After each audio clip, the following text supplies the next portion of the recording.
Well, hello everybody. This is Mark Negrini coming from my office here at West Virginia University. This is a second video for Chapter 11 of Forensic Analytics, second edition. We are going to pretend that our client is the US economy. We are going to forecast the 2020 sales using 6 years worth of data, and then we are going to evaluate the differences between the forecasts and the actual results. So, as before, a time series is an ordered sequence of data points over equally spaced time intervals. We see this time and time again in The Economist and other financial publications. Units or dollars. What the analysis does is it extrapolates the past into the future. We are then going to compare our actual results to the forecasts, and a large difference signals a change in conditions which might be due to errors or fraud. US Census Bureau, there's the website, monthly retail trade report. This is the Excel file that we will be using. We will be using Minitab. This is the website, and Minitab is there. You can see, you can try it as well with a free trial. So, we're going to predict the values for future periods. We are going to compare the actual and the expected results. And let's see what happens with our retail sales. So, this is my source data. And indeed, we have a tab for every year. Makes importing a little tricky. Here's my 2019 data, and I'm going to look for the total over here.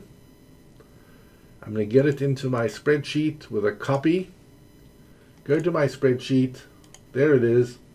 Retail sales. Scroll down to 2019.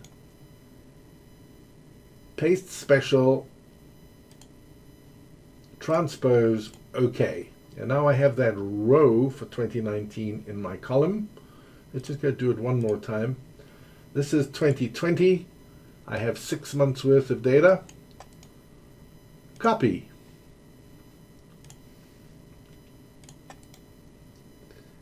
Paste special because I want to transpose. Transpose, OK. So this is total retail sales. I'm going from 2014, January, all the way down to 2020, the 6 months. I create a label here for the graphs by concatenating the year and the month, and get a nice little label here. The cumulative month for 6 years goes from 1 to 72, and these are total retail and food services sales in millions of US dollars. So I go all the way down here. Let's have a look at the graph. The graph for the 6 years, 2014 through to 2019, the calendar years, all months inclusive, is that. I see that I have a seasonal pattern. I have high in December, each year, almost like clockwork. A weak January and an even weaker February. And that could be because February, shame, poor old February, only has 28 days. So that might be one explanation here. But I have the seasonal pattern repeating year over year. I also have a mild upward trend. So we are going to do the forecast there. But before we do the total, let's go to have a look at supermarkets, department stores, and online sales. So I'm going to copy my data.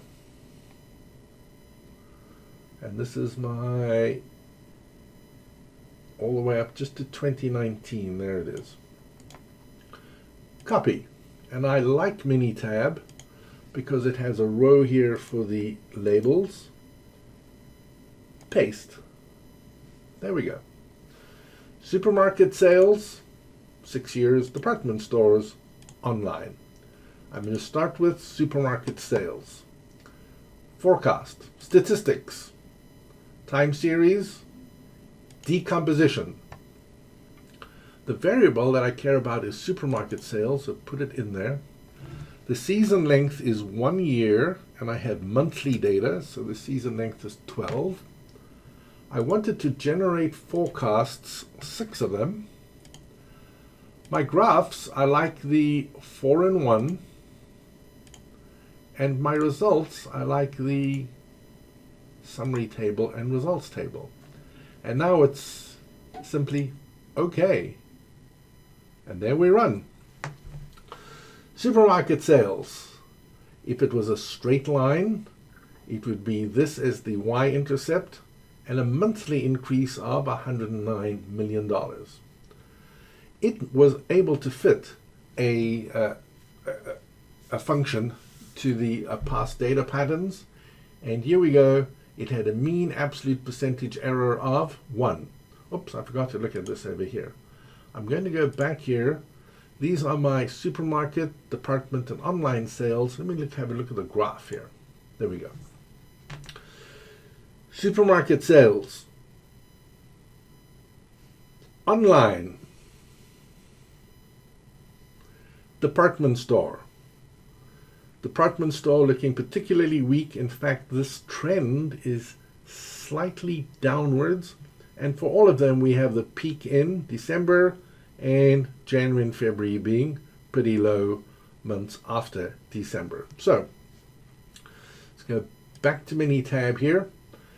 It was able to fit a function with a mean absolute percentage error of 1%. That's absolutely great. It got the forecasts, and this is my main graph over here. If it did a straight line, that would be it.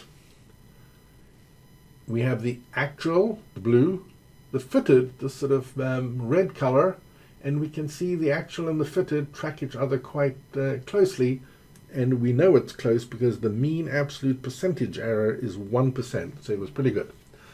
These are the forecasts, and so what we're going to do now, there are the forecasts. Copy. Go back to Excel. Go back to my selected sales, and I'm going to put my forecasts in here, but I can't put it straight in here. I need to go paste, because it pastes everything. Copy, paste. There we go. So now, for supermarkets, blue is the actual. This color here, call it an orange, is the forecast. For January and February, tracked each other very nicely. But after that, the actual exceeded the forecast. In fact, supermarket sales were higher than normal using 6 years worth of data and a highly sophisticated forecasting method. Next, poor old department stores. I have a little tear in my eye, but we're going to go back here. I'm going to X this out to clear this. I'm going to go back, statistics, time series, decomposition, no more supermarket, but department store. It's exactly the same. Okay. And here we go.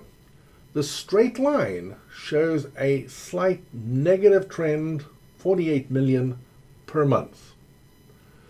Mean absolute percentage error, not so great, but 1.8% is nice. I can have some confidence in the results. In fact, I can have a lot of confidence in the results. Here are the forecasts. That would be the trend line. We can see this huge spike for department stores in December, and these are the forecasts here. It basically will correspond to this of each year. 1.8% is pretty good. Copy. I'm going to go back to my Excel sheet. I'm going to go back here, paste, department store, copy, department store, here's the forecast, paste. And let's have a closer look at this graph.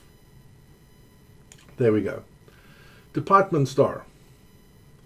The forecast and the actual, January and February, pretty good. But we can see clearly the actual numbers are below the forecasts for all 4 months of March, April, May, and June. Online sales. I think you can guess what's going to happen here. Statistics. The data is already in there.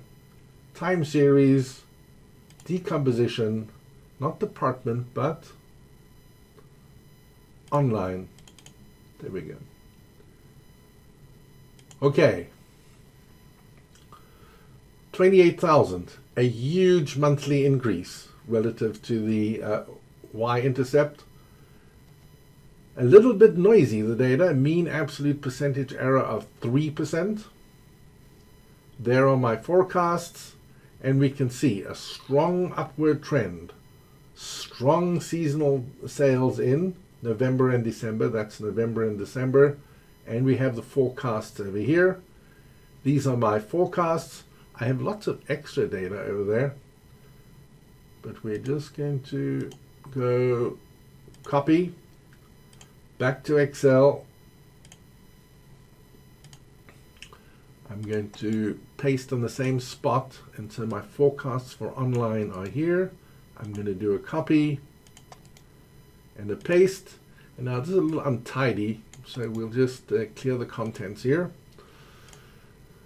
This is online. January and February. Lovely. Right on top of each other. And here we go. The actual, way ahead of the forecast, using our 6 years worth of past to extrapolate into the future. So, supermarket, actual above forecast. Online, actual above forecast.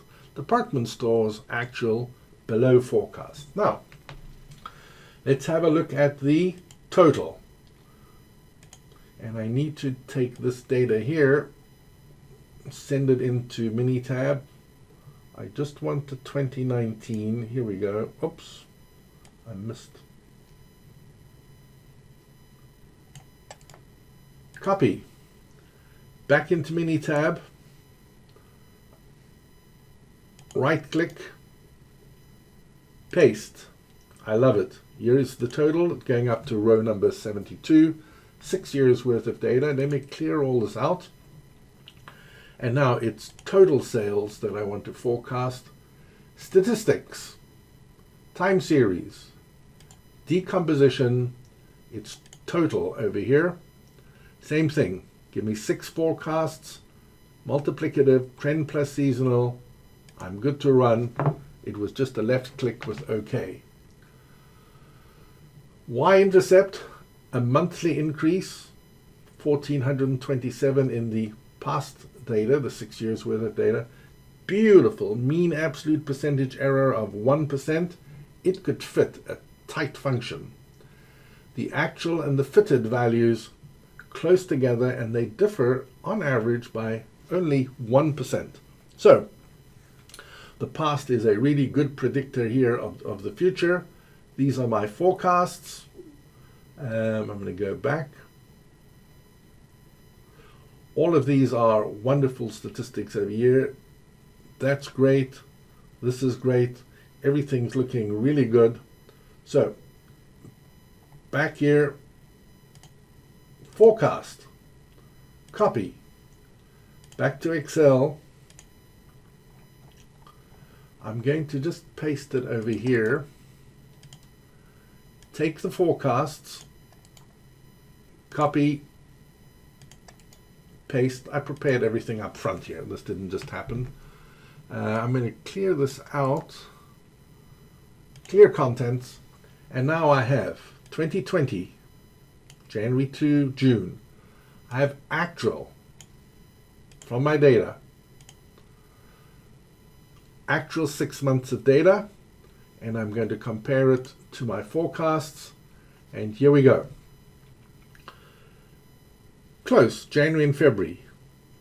Actual less than forecast, much less than forecast, less than forecast, and very close. Then we get the financial effect. I'm going to go equals. I will take the forecast and minus the actual. I will take the forecast minus the actual, and so now I have this gap. Retail sales, bottom line, here, $218,271 million below the forecast. It was a tight forecast, and it was based on the past 6 years. I hope you've enjoyed that. I will try and update this as we go on through the year. I'm hoping that this gap can eventually go down to, please, 0. Thank you very much, and bye-bye.